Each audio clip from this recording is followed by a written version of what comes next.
everybody. This is William Del Pilar, and this is Points on the Board, where we tackle the wildest sports stories with a skeptic's edge. Tonight, we lead with my old stomping grounds, fantasy sports. California's daily fantasy sports is facing a potential ban, and it's driven by tribal casino muscle. You know, the culture that's one with nature, one with the animals, kind to one another, that we stole their land.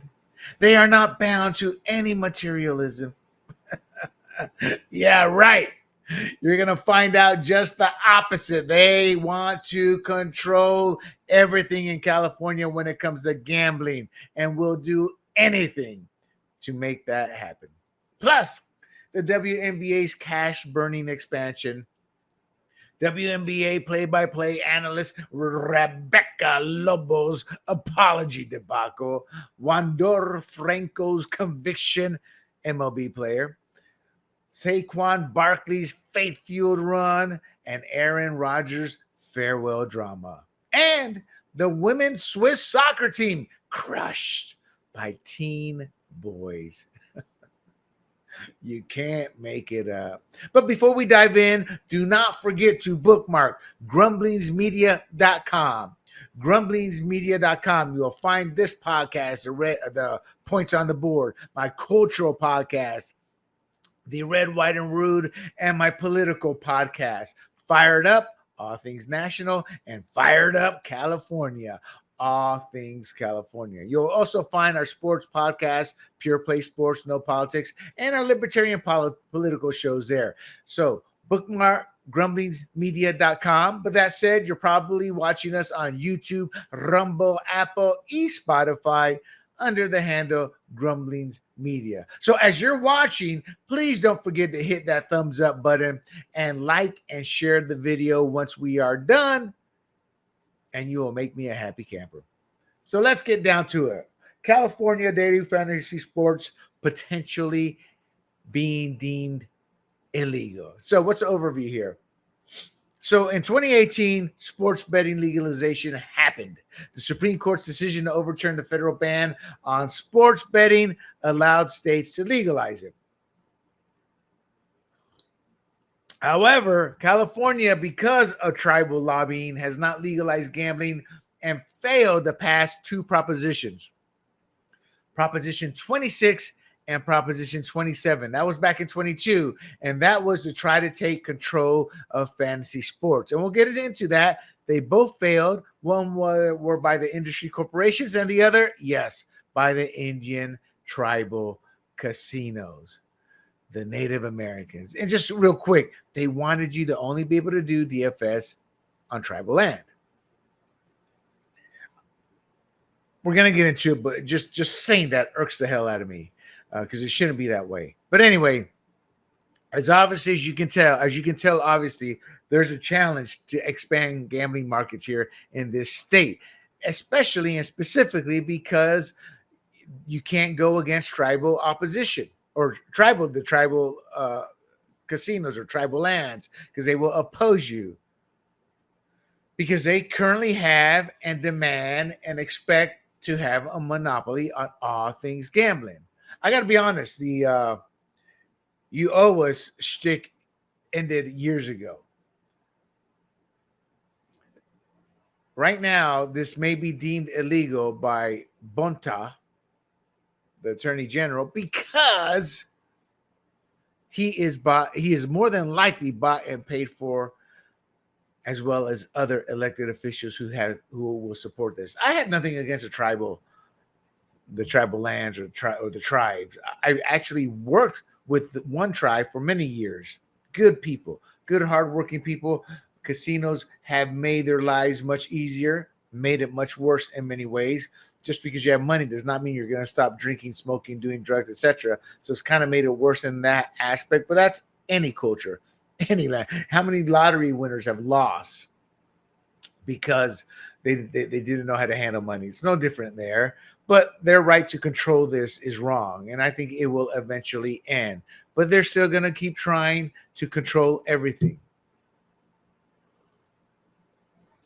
So this issue is deeply tied to the Indian tribes' efforts, again, to control the gambling markets, especially after the defeat of the recent proposition. They failed. Again, there were two competing propositions to control daily fantasy sports, to make it legal throughout the state. And they both went down. So the broader impact or repercussions may or may not extend beyond the immediate industry. It's going to affect employment, tax revenue, and related sectors. Doing my research, the first thing I realized is like, man, these people, these companies who do these numbers, they try to blow it up from the perspective of, no, it's not going to be as bad as you're saying. I worked in that industry, so I kind of know it. And I'm looking at that, I'm like, I don't think so. But these are a lot of fear-mongering numbers, So this distinction was strategically managed by industry pioneers. And what is that distinction? How DFS is classified. So one critical aspect that classifies DFS as gambling, in my eyes, and I'm telling you, this is gambling regardless of what they want to tell you, is a requirement to place money down like a bet, pay to play.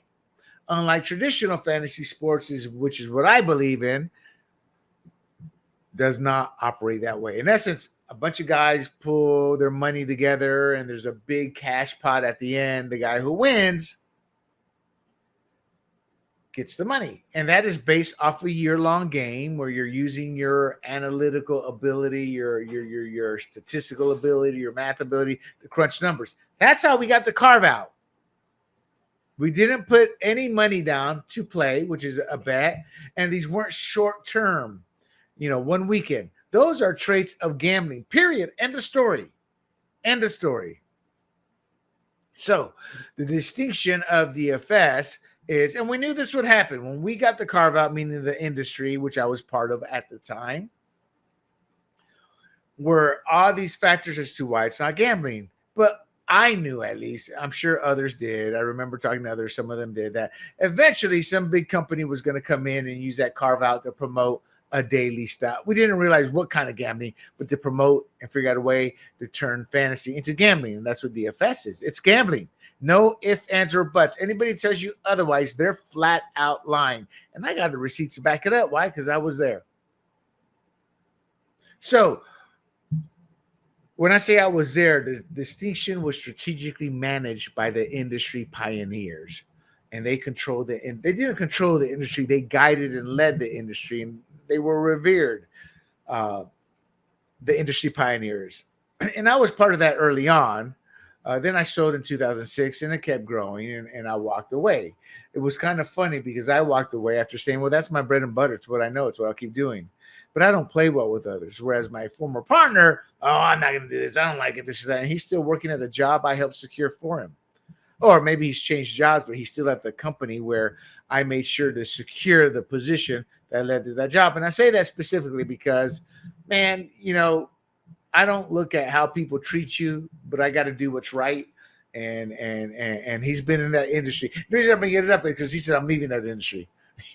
2 kids later, 20 years later, he's still working for the same company that ended up buying our company. So it's just the ironies of life. And here I am trying to earn a buck by podcasting. But anyway, the industry, they were delaying public and regulatory recognition of this being gambling until the market was established. And once it became legal and they could use a carve out, they didn't care. But they used to tell us, watch the words you say. We got to be careful. We can't let them know it's gambling. There was a line or something like that the executive director said. In essence, it was gambling, and they did everything to hide it. So it's called daily fantasy sports, and that's what's on the table in terms of Bonta stating it is illegal. And I think he's got a good chance to win because it is illegal. Don't come knocking on my door. I won't be a witness. To each their own is my belief. You put a gun to my head, yeah, it's gambling. Not make it illegal. But we live in a society where people believe, hey, go destroy your family, become a gambling addict, etc., etc. or such a thing like having a drink, even smoking a doob, or a casual bet, March Madness, Super Bowl. But gambling is no different than smoking, drinking. You take it to excess. The difference is you're not buying cigarettes. You know, you're losing your home, your money. Anyway, I'm really digressing and I apologize. But California Attorney General Rob Bonta is expected to issue an opinion that could declare all online fantasy sports platforms illegal. I want to give credit where credit is due. I saw it across my table or across my timeline. The story was first broken by KCRA TV with reporter Ashley Zavata, highlighting the potential impact on millions of users and a billion-dollar industry. On a side note, I'm so proud of myself, and I try to tell people I lived the American dream. Didn't make me wealthy, but I lived the American dream. How many 5'7" Latinos can sit there and say they helped trailblaze and commercialize an industry that has become a billion-dollar industry? People laughed at my site. My site was ranked in the top 2,000 in the world one point briefly. But it was back in the 90s before the internet was as big as it became. But the point is it's the American dream. And what I want to tell you all out there is if I, an average Joe, can make that happen or be part of that, then the sky's the limit for anyone. So get the bleep out of mama's basement, out of papa's basement, and go do something with your life. Stop being a victim. All right, let me get back to it. The economic and industry impact. So the potential ban would affect hundreds of thousands of DFS gamblers and users here in California. Again, doing my research, I had to go back and double and triple do the research because the initial numbers, the potential ban will affect millions of DFS users. I'm like, California does not have millions of DFS users. And no, it approaches in the hundreds of thousands, maybe slightly more than 1 million. That's the number I eventually came up to. We're a state of about 40 million, 41 million. That's still a lot of people. And it could be higher. I'm not going to sit there. These are estimates made through formulas, which I talked about on my Fired Up California show. They don't know the actual numbers. So they have these formulas are created to try to assess that. And most of these in areas they don't know are really way off. Even the formulas they use to determine servers for, I remember when I used to sell impressions and CBS was the most notorious, would come in, their numbers would be lower. This is what we're seeing because they don't want to pay. They want to kind of like, well, you aren't delivering. I would show them our logs. These are our numbers. Yes, you will pay. Sorry ass bastards over there. I mean, completely new regime, but man, these corporations, man, they would try to screw you every opportunity they got. So the move will have, again, broader economic repercussions given the scale of the fantasy sports market in California. Job losses, yes. This is made illegal. DFS industry employs an estimated 5,000 to 10,000 people directly in California. I think that's kind of high myself, to be quite honest. And that could lead to significant job losses if banned. Then there's indirect employment in related sectors. They say could add another 15 to 20,000. Again, I'm like, that's a lot of people that I don't see.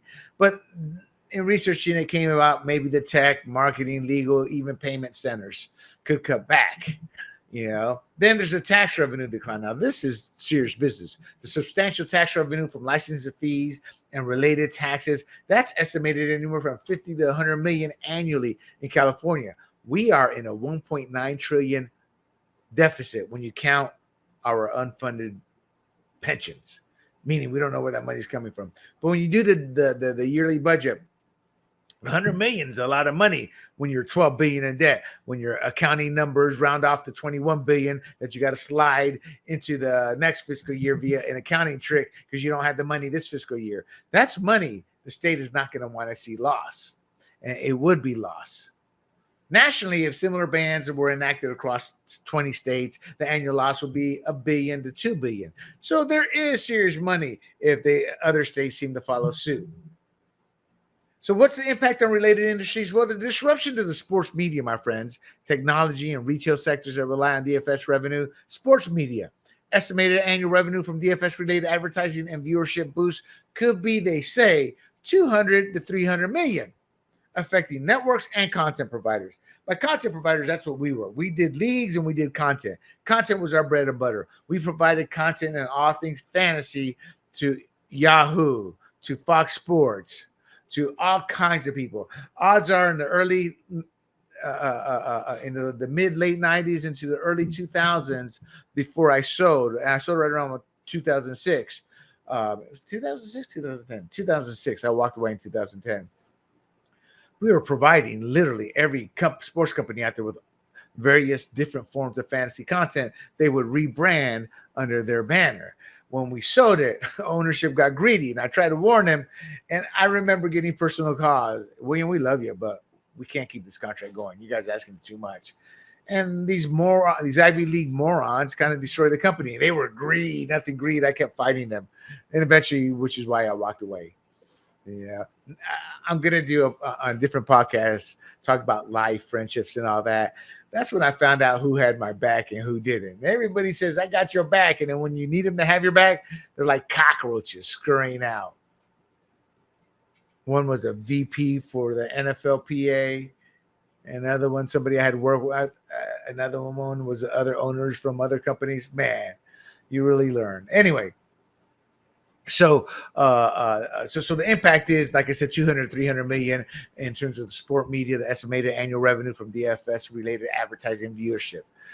Technology sector, disruption to tech companies involved in DFS platforms. That I don't buy. They say that's an estimated 150 to 250 million in annual revenue.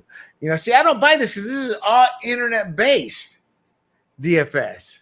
They say the retail sector loss of revenue from DFS-related merchandise and services at another 100 million to 150 million annually. Again, I don't buy these numbers, but I did my research. This is what I came up with. I just don't buy it. Now, some of that could be the branded, the content and media tie-ins. Maybe FanDuel. This is how I do buy it. Say FanDuel has a deal with the Sacramento Kings. That could go away. Because they're playing at home, you can't gamble. They don't care if the people who are watching. So I guess from that perspective, yes, 150 million. There's also consumer spending shifts. If DFS becomes illegal, users may shift spending to other legal gambling options. And that could be one of the things that the casinos want. If you can't play DFS, you're going to go to the tribal casinos and do more betting, more playing over there. So for this to have happened, maybe they've seen, they've probably been hit with their sports betting. I'm not even sure they can do sports betting, but they've probably been hit in entertainment ways. Individuals playing DFS, they don't go to the casino as much, so maybe they're hoping that happens to them. But it will reduce the economic impact, not of the state and nationally. Well, the state. Of the state, actually. So now let's look at the other side, the gambling harm impact. Gambling addicts affect up to 20 million Americans, and California's addiction rate is at 2.5% of that. The average problem gambler loses from 5 to 46,000 annually, and suicide rates among gambling addicts are 15 times higher than the general population. So that's why I'm against gambling. I don't play DFS. I played it for a little bit as I was testing it. I was looking to roll out a DFS company. And I remember, I think we were maybe 70%, 60%, maybe 40%, 40 to 60% into my research. And we're going to put together a marketing plan and then a business plan and then a PowerPoint presentation. And I remember as I'm doing that, DraftKings came in with like their third round of 30 some odd million. I'm like, that's not me, and we kind of ended it, but I still have that. And some of those core aspects of that is part of the Grumblings media plan. So yes, we are going to be getting back into fantasy one day here sooner than later at this point. But anyway, so you get the gambling addicts. It affects up to 20 million Americans, with the California's addiction being again at 2.5%. Now, these gambling addicts, they lose their home, their lives, their loved ones, etc. Nationally, gambling-related social costs exceed $14 billion per year, including lost productivity, healthcare, and criminal justice. Meaning to become criminals. Look at that next fix. So Tech, though, some of the research I had said tech's going to struggle, but tech is going to still thrive globally, and the ban could deter specific investments in DFS-related innovation in California, but that's on a small, minuscule scale. These programs are created and built and launched to be worldwide, nationwide. Sure, they're going to focus on the U.S., but it's not like California only. You think DraftKings or FanDuel only focuses on California? No. So again, the initial reports coming out really don't are it's more scare tactics, I think. So the long-term economic growth, well, there's going to be hindrance to California's digital economic growth. They say it'll be small. Again, 1 million tops, based on the research. Could be higher, but based on my research, 41 million people in the state. Tech is not going to be impacted like some of these reports state. And I'm just trying to relay it to you. It's going to be a problem. There will be issues, but I wanted to relay the information to you, but then give you my 2 cents on it, having been in that industry. And I'll be honest, I got out of the industry before DFS blew up. And I was glad I got out, but I knew the players. I remember I was talking to a former VP of Yahoo, then at Fox Sports, and we were crunching the numbers. And I was at one of the events, and one of the VPs was hammered. I have been there once or twice. I didn't count on my hand, though. I always stayed away from that. I was always one buying the beers and brewskis. That's how I got a lot of information. And then he was spilling numbers, and I was counting the numbers. We're adding all that up, and then we exponentially added. And we were like, there's not enough daily fantasy sports players. And it's growing, but I bet you they're still struggling. I bet you that it's like this is a big blow to them, 1 million players. But we'll see. So comparison with other states, the potential national trend of restricting DFS affecting the broader U.S. market through California, though California's decision may not universally influence other states. Why? It's tax revenue. It's money. They're happy. They're not getting complaints. This one's being done by the tribal casinos. They're pushing this. Now increased cost for the state, because the challenges against the ban is going to be estimated at 10 million to 20 million in legal fees and regulatory expenses. They're going to have to fight this illegally. They're looking at another 10 to 20 million. They're going to have to shift some of that 25 million that they got to battle Trump to battle the tribal casinos. And they will. If they think Bonch is going to go just and it's done, no. I guarantee you it's going to go to court. The judge will more than likely allow it, or if he sides with them, it's only going to affect those parties. Say it's a so it's a tough one. But this one I don't see passing. Now I can see Bonta saying, "I'm going to do this," and I can see Newsom saying, "Hold your horses, brah. I got a budget I got to think of." Do you understand me? But he doesn't have to listen to Newsom.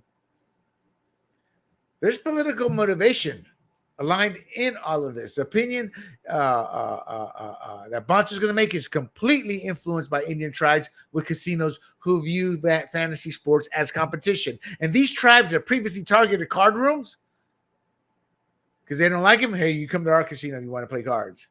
You see, control. And they're now focusing on fantasy sports. And they're leveraging their political donations towards the candidates they own. Yes, they own. And we call them California politicians. We call them Democrats. So what's the historical context? Well, the Indian Gaming Regulatory Act, IGRA, of 1988 established tribal casinos as a dominant force in California's gambling market. Prop 1A in 1998 further expanded tribal gaming by allowing slot machines and other games on Indian lands, solidifying their economic and political influence. I predict this is going to be the end of it all. They have pushed too far, and eventually they're going to reach a court that goes, no, all that's old school. Technology is everywhere. It's open for everybody. That's what's going to happen. So they may have bitten off more than they can chew with some bad advice. But anyway, the potential challenge, it will be challenged. And while the IGRA was designed to protect tribal sovereignty, its selective enforcement has created a monopolistic conditions in states like California, where non-tribal operators are effectively locked out of entire gaming verticals.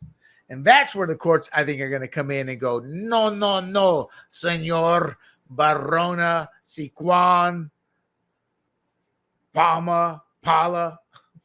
There's like 18 tribes in my county alone. Tribal sovereignty shouldn't be weaponized into economic exclusivity. In other words, they're using their power they've been given to own it all, especially when the state blocks innovation elsewhere. And that is what they're trying to do. Let me repeat that. Tribal sovereignty shouldn't be weaponized into economic exclusivity, especially when the state blocks innovation elsewhere.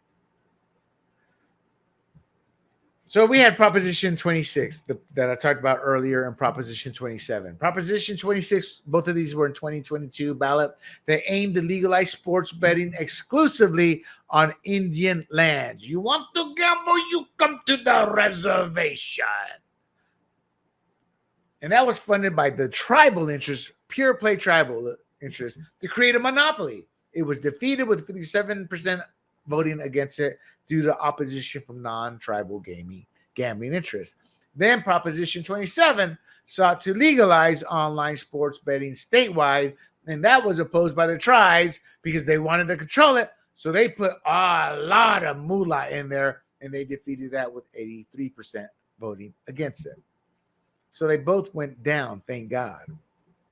So the defeat of and the Prop 27 would allow the DraftKings of the world, the money people behind the DraftKings, the FanDuel, those types of corporations to control it in California.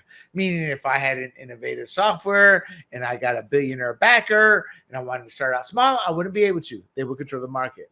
That's not free market. That's crony capitalism. So the defeat of those propositions led tribes to target fantasy sports. They've probably been working on this for a couple of years. They saw it. Daily fantasy is a new threat. Hey, they probably have been doing this since 2022 when they lost. And they're unable to secure monopoly through legislative means. So they're trying it with a coup here, usurp it through Bonta, who's nothing but a loser. Bonta's just a terrible human being. Anybody who plays with your lives like Bonta does, the day they move on to their next chapter and are no longer on Earth is the day Earth becomes a better place. Man, that's pretty bad. No, it's true. This man will destroy your life for $1. It's disgusting. Now, the Indian tribes, they view fantasy sports, again, as a direct competitor to their casino operations. And they argue that DFS constitutes illegal gambling under current laws. And I hate to say it, but they're right in that.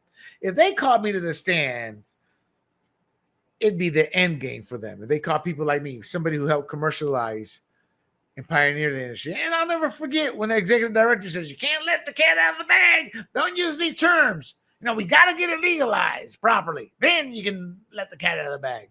That's in essence what he said. And these were my peers. My peers, bought and paid for. Fantasy sports platforms like DraftKings, FanDuel, they argue that DFS is a game of skill. It's not a game of skill on you parlay of 5 players. No, it's not. It's not. And to top it off, they have all these computer programs, these algorithms, so people don't even use the game of skill. The better. Meaning, what happens in DFS, as it happens in a lot of gambling too, is you have your top 1-3%, and they win. And they win big because they know how to play the system. They have the $100,000 software programs to figure all this stuff out. They're the sharks. And then you have the average Joe loser. Yeah. And I remember when I started playing, I was like, oh my God, I can see why the sharks are the sharks. It's overwhelming to sit there and be good at this as a gambler. In terms of the Bill Walters, professional gambler out of Vegas, went to jail. Good friends with Phil Mickelson, who has a gambling problem, you know. But they say DFS is a game of skill. It's not. No way. And it should not be classified as illegal gambling. And they won that battle. I'll be honest. They won that battle, but it is gambling. And they highlight the economic benefits. They're going to push from the fact, cat's out of the bag. Probably they'll say, does it really matter, Mr. Politician, if it's gambling? You run for election and your district here loses X amount of jobs because of this.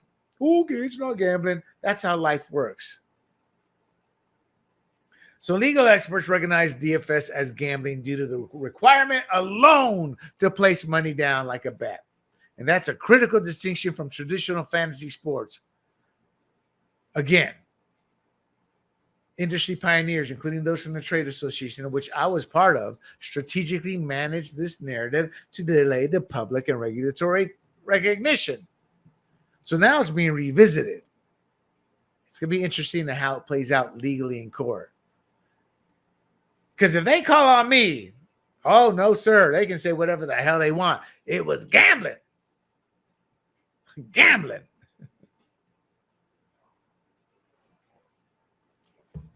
They knew it was gambling, but they focused on market establishment first.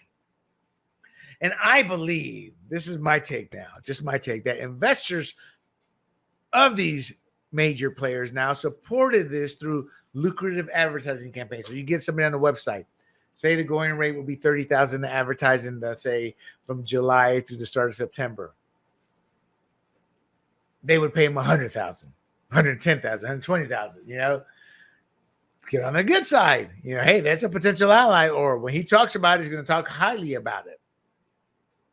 So that's how I think they got over with the bribing without being seen as bribing. But that's just my personal take. Yeah. And then there were content deals.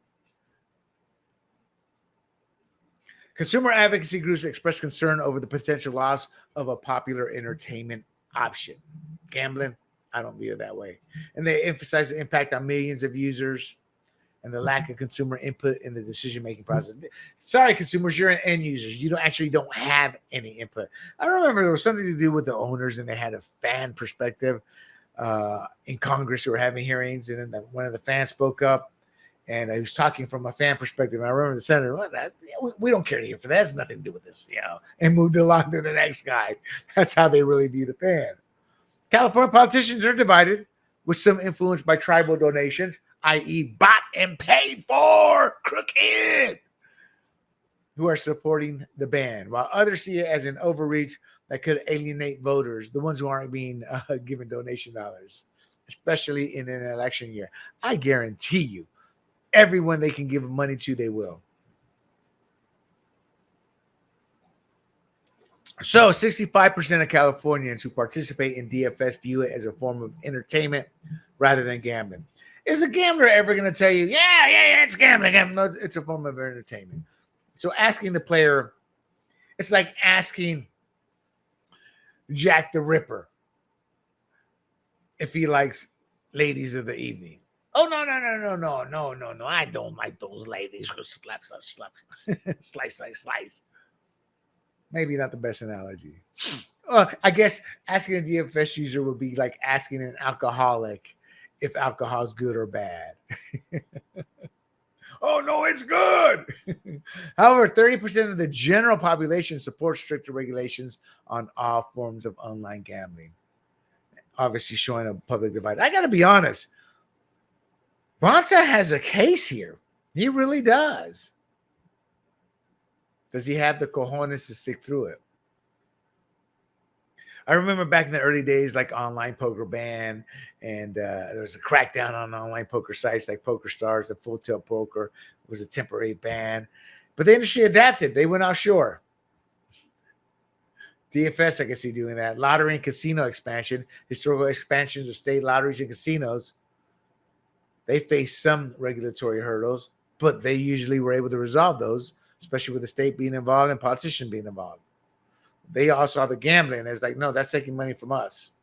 And Vegas had a big hand in the poker side, I remember. So what's the legal strategy?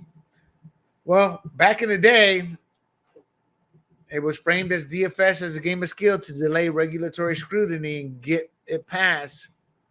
We all knew it was gambling, but you focus on the market growth.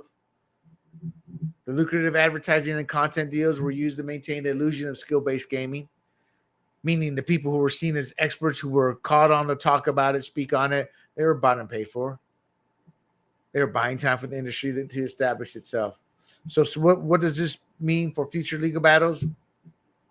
Platforms may argue that DFS is protected under the First Amendment rights as a form of expression, or that it falls outside traditional gambling because of what I just said, due to its skill-based elements. And no, there's no skill. I did test it out for a month or so.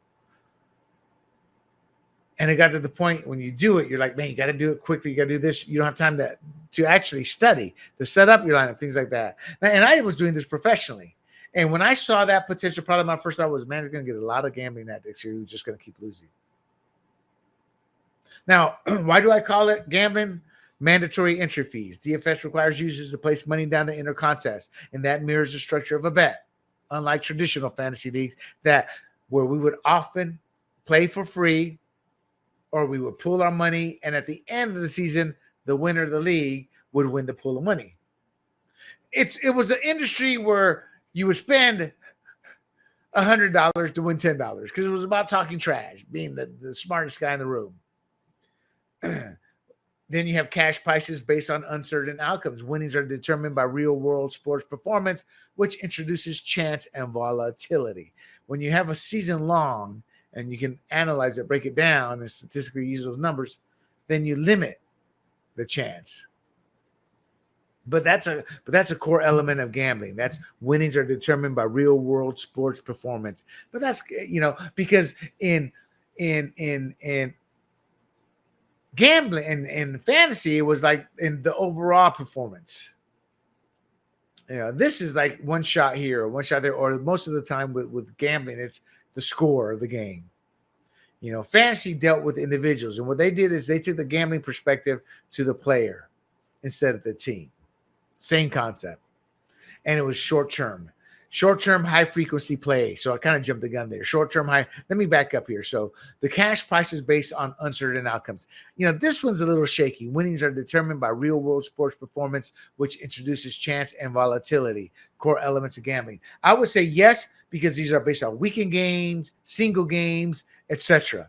Traditional fantasy sports was based off a season-long accumulating points. It was a weekend game, but it was all the league and how your players within that framework would earn points to win, not a single game. And a lot of what the DFS is based off a single game, multiple players in there. Now, the short-term high-frequency play, DFS contests reset daily or weekly, encouraging rapid, repeated participation. That's similar to slot machines or sports betting parlays, and that's gambling. And that is the heart of DFS. Some DFS companies, or I don't know if they do now, but when I was doing all this research, thinking of creating one, they did introduce season long, or a kind of you would draft real quick within an hour, a limited time, and you would start those. So this was early on. They're doing various things to try to find out what they could get the most money out of. Then there's a house bat contest. Many DFS platforms act as the house, taking a cut of every entry fee, the rake, just like a casino or sportsbook. Then there's an addictive behavior pattern. Studies show DFS can trigger the same compulsive behaviors as traditional gambling. Why? Because it's gambling, especially among younger male users. I think CBS a month or so ago had one of the first shows on DFS and gambling addiction. There's legal scrutiny and classification. The IRS and several state courts have classified DFS as gambling for tax and regulatory purposes, even as some states carve out exceptions under skill-based loopholes. It's going to be a hell of a battle. And honestly, I'm not a fan of the tribes wanting to get a monopoly on gambling, but they got a clear-cut case in my eye. Not clear-cut, but they got as clear-cut cases as you could have with this. I should give some of these places a call. See, just to talk to them, bring it onto the show. Anyway, the average DFS, and then there's a consumer risk profile. The average DFS user loses money over time with a small percentage of sharks profiting. What I told you, small percentage of sharks, and that mirrors the win-loss distribution in poker or sports betting. Have the sharks, the few that win, and the masses that lose. So what are some of the future implications? Well, again, the legal challenges. All these fantasy sports platforms will pursue legal action against the opinion. You're going to have court battles. And it may redefine gambling laws. See, this is what I think. They could lose the bigger war by being greedy, wanting to control DFS. I think they will. If DFS becomes illegal, users may turn to unregulated offshore platforms. I don't see how. I think they're just going to figure out a way to use DFS through VPN. Yeah. And somehow, look, the technology's there, had a fool. Somebody's going to have a relative in a state that it's allowed. They're going to do all their betting through that name and account. So the ban could also affect related industries, as I said earlier. That's advertising, technology, and sports media. The political repercussions. This issue could become a significant election topic. I think it has that potential, but I don't see it happening. But that said, Republicans could leverage it to criticize one-party rule, while Democrats will face pressure from both tribal interests and public opinion. Democrats are the ones who lose here. So Bonta's not going to make a lot of friends here. In fact, he may be pressured to go, shut the hell up, boy. The outcome could set a precedent for how other forms of online gambling are regulated in California. That will more than likely happen. So the economic consequences, a ban could lead to job losses, reduced tax revenue, prompting a reevaluation of gambling policies to balance economic benefits with regulatory concerns. So my overall take is the tribes have a good case here. It is gambling. If I was called into court as somebody who helped pioneer and commercialize this industry, I would easily go, yeah, from day one, I saw it as gambling. And I believe from day one, those who did not were more than likely being paid in some form or fashion to say it was not. And I was at that meeting. I don't remember what day, what year it was. It was one of those FSTA at the time. Now it's FSGA. I think they were going through the transition there where the executive director was like, don't let the cat out of the bag. And that was the talk of the town. So y'all realize he admitted it was gambling by how he spoke to us. And that had happened, I think, more than once, I was told. That was the one I heard it at. My take would be subpoena their tax records. Look at the traffic of their websites. Look at the cost of what they were paid for advertising and take the averages of what other companies would pay and what they could get. And I guarantee you, you will find some jacked up prices. And it doesn't matter what company. I'm not going to say any companies, but I know who y'all are. Or I suspect. And it's not hard. Just look at the companies that existed back then. So my take is Bonta has a leg to stand on. It's called the truth. But does he have the political fortitude to do this? Because a lot of Democrats don't want this done, despite the fact they're being paid through donations to their campaigns and their war chests by the Indian tribe. So we'll see what happens. Let's move on to the final whistle, my friend. And that's where I take a series of stories and give you my quick take. Rebecca Lobo apologizes for America Great. I call this segment the final whistle. Quick, short, beep, beep. Now, she said America Great remark during a WNBA broadcast. This was just early last week, during ESPN's Indiana Fever versus the Las Vegas Aces WNBA game. Rebecca, a commentator, former star of the league, she created controversy when they were talking about third quarter foul on Aja Wilson, I believe. But she said something like, they do, and I disagree with them, and that's fine. That's what makes America great. Right, Pam? Meaning Pam Ward. And that was seen as some by echoing Trump's Make America Great Again slogan. And the remark drew silence because she's a petty, and I can't say the word of what and who Pam Ward is, another hateful, vile woman. Let me educate y'all. Yo soy Latino. I come from a very diverse family, a white, black, straight, gay, well-off financially, to dirt poor that you can't imagine in Panama. And Make America Great Again is a slogan to bring America to be an economic powerhouse again. Has nothing to do with culture. But what do bigots like Pam Ward want you to believe? It's about race and color. I got a question for you, Black America. Y'all still in the same ghettos you were in the 70s when they were built, with the same Democrats promising you a better life. Where is it? Nowhere to be found. Look what President Trump has done his first term and his current second term. He's done more for Black Americans than Obama ever did. He's done more for Latinos than Obama or Biden ever did. Give me this nonsense to have a bigot. And you know what I suspect Pam Wards of the world suffer? It's the soft bigotry of low expectations. I got to save the black. Got to save the brown. Got to save the yellow. Oh, they're pretty smart. In other words, that's racism because they think we're too stupid. Army Horowitz is a great video that talks about people like Pam Ward. Well, what do you think about voter ID? Well, blacks, they may not know where the DMV is. They may not know what internet is. Or Kathy Hochul, they may not know what a computer is. That's how they look at you. And by extension now, my brethren, Latinos. So that remark, when she said it, it drew silence from the bigot we call Pam Ward. And it prompted Lobo's immediate apology. Like, you're an idiot, Mrs. Ed. Lobo's comment was meant to highlight freedom to disagree. Hey, well, that's what makes America great. You can have different opinions. We've all said that billions of times since this country was formed. Hundreds of billions, trillions of times, probably. And these bigots like Ward, but you can't say anything like that. What a bigot. What a pathetic excuse for a human being. I bet her husband or lover is probably getting pleasured by somebody who's actually a real human being.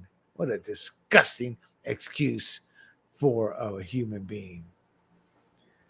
And, though, I don't think Rebecca Lobo, she probably apologized because she likes the gig. But you got to stand your ground, woman. Learn from Sage Steele. Lobo aimed to emphasize the free expression again. That's all. Ward's silence was the silence of a bigot, of a racist, in my opinion, of somebody who looks down on others, who is so filled with hate, is blinded to the truth, a loser. Disgusting. And I mean, WNBA has been a train wreck this season. False racism claims towards Caitlin Clark's fans 3 times. And ironically, Angel Reese, who hates Caitlin Clark, has been involved in all 3 of them. Investigations done. Nothing to be found. No video, no recordings, no nothing. But you know what they won't investigate? When Brittany Greer makes a racist remark, or Griner makes a racist remark, when Angel Reese makes racist remarks via Instagram, no investigation there. WNBA is a damn joke. Let's keep moving. Talking about WNBA expansion, despite last year losing $40 million and never making a profit. So the NBA was down to $40 million in 2024 and about $270 million since 1997. It's never made a profit. It's going to expand to 18 teams by 2030. It's going to add one in Cleveland, Detroit, and Philadelphia. They just added one. What was it? The Golden State Valkyries. So each new team is paid about $250 million, but the extra costs like facilities and operations, plus roster cuts and fan backlash, they're going to be losing fans. Every year they're probably going to have less and less fans as the backlash towards Caitlin Clark continues. Many of us don't question it. We know the league's growth is going to eventually stagnate. You can't treat the cash cow and scream racism at the fans and expect the league to grow. It's not. Caitlin Clark's games, sellouts. Caitlin Clark viewership in the millions. They dropped by like 55% or something like that when she was injured. That's one person caused that drop. Tickets went from like, I don't know, $40, $50 a pop that were like single-digit dollar tickets. They dropped down to like single digits. So the WNBA $750 million in expansion fees, again, Cleveland, Detroit, and Philadelphia, they think that's going to help grow the league. But I got news for you. The cost of the facilities, operations, and the fact that the NBA is growing weary of banking this league to about $30 million a year. You can bring as many teams in as you want. I think y'all living in La La Land. Here's why. Cleveland, facility retrofit, $5 to $10 million. Arena setup, another $2 million. Operations, another $15 million. These are, the operation, so that profit that the league gets, well, if they think these owners are going to fully eat it, they may be right to a degree, but eventually they're going to bleed money. And that money they're getting from these expansion teams, it's going to go into owners' pockets. Hey, man, y'all be costing us already. You're going to see the league women saying, y'all need to pay us more. And that battle is going to fracture the league too. Detroit, new facility, 1 million or 10 to 20 million, 1 million to 2 million for the arena, 10 million to 50 million operations. Same thing with Philadelphia. You add the league's 270 million losses over the years, and there's not been one profitable year. And this is beyond a risky bet. It's a speculative bet. It's a long shot. So I'm sorry, the NBA subsidized the league by approximately 25 million. It's a money pit. And here's some of the investors. Grant Hill, Jared Goff. You recognize those two names? Morons. They're all counting on Caitlin Clark. And yet they treat her like dirt. Again, the race hoaxes. The 17 flagrant fouls as a rookie. This is a debacle waiting to happen. NBA has a 42% stake in the league. And in 2022, 75 million investor raise propped up the league. But you're seeing with players, they're getting tired. Owners are getting tired. 2 owners came out last year like, hey, man, what point did we just stop? And their CBA, the women's CBA, they're pushing for higher salaries. And they want revenue share. Nightmare. And I'm going to laugh when it fails. And I don't know if it'll happen, but I think it'd be great if in a couple of years, Caitlin Clark just gets that offer she can't say no to and goes and plays in Europe somewhere. And I could see her getting married or something, single. Hey, let's live life. Hey, wouldn't it be great to live in Italy for a couple of years? Oh, yeah, we're going to give you a $20 million contract per year. Boom, she's gone. And I'll leave it at that. Wander Franco convicted. MLB player gets suspended sentence in sex abuse trial. This is a disgusting story. So just the other day, in a court in Puerto Plata, which is in the Dominican Republic, they convicted Tampa Bay's Rays shortstop Wander Franco of sexually abusing a 14-year-old. He got a 2-year suspended sentence. A pedophile. Why? Because he's famous. And there was probably some bribery there.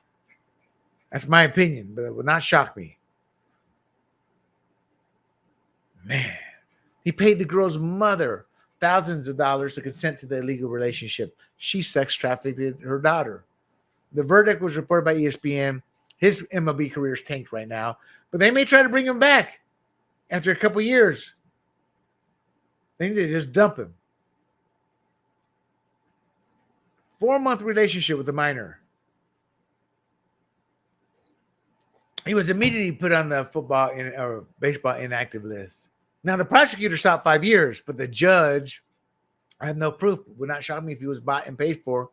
He cited the minor's manipulation, meaning the mother manipulated the minor in Franco's youth. He was a grown man. He's like a grown man. Of course, he got off because of his fame. And again, I had no proof. But how? That judge, I'd be checking that bank account. Now, and MLB has the audacity to go, we're continuing our investigation. No. Well, because he's even though it's suspended, he likely won't be able to get a U.S. visa ban. He needed to dump him. You know, who was it? Trevor Bauer, innocent, falsely accused. They still haven't allowed him to play. No team has signed him. They say, no, he can be signed, but no team has. They need pitching in the MLB. And he hasn't been signed? No. That's MLB telling teams, do not touch this guy. If they bring Wander Franco back in 2 years, I do the biggest, massive lawsuit, and I bet you he will be paid hundreds of millions. Go away. Now, she got convicted for 10 years. MLB, we are aware of today's verdict and will conclude our investigation at the appropriate time. What investigation? You don't need any investigation. There's a verdict. You idiot. God, that sickens me. Let's move on. Saquon Barkley's faith fuels his epic 2024-2025 season. Leftist heads are exploding. So I'm going to be real quick with this one here. In essence, he found God. He was a Christian, but he embraced daily prayer, Bible study as a practicing Christian with his agent who helped him in this process. And he credited his faith for his career best season. I remember Les Bowen, Philadelphia writer. This is the bigotry that you see in sports too. He's a born again. So he went in, played golf with Trump, I believe. What Les Bowen said is, well, you're just too stupid to know what you're doing. You shouldn't have been involved in that because you're just a stupid black boy. That's what Les Bowen was saying. I said in a note, Les, I can't remember, but I think we may have got checks to Les before, but I don't remember. This was back in the previous life I lived in. And I said, dude, that's pretty, I can't remember what I said, but in essence, it's pretty racist. That's just crap he has to deal with. Now that he's talking about his faith publicly, it's not going to get any easier. And this came out in the June 2025 interview, so just a week or so ago, with YouTuber Grant Horvat. Want to give him credit.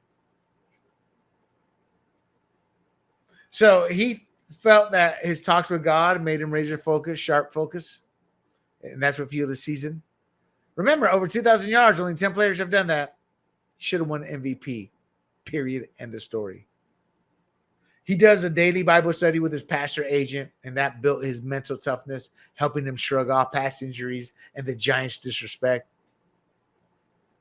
Had combined from scrimmage 2,857 yards. NFL record. Only Chris Johnson among the 8 prior 2,000-yard rushers. Oh, 8. Okay, 8. I said 10. 8. Stayed elite the next year. So we don't know what Barkley's going to do. Maybe his faith. He's only 28. I hope he succeeds and overcomes that. And it's wrong.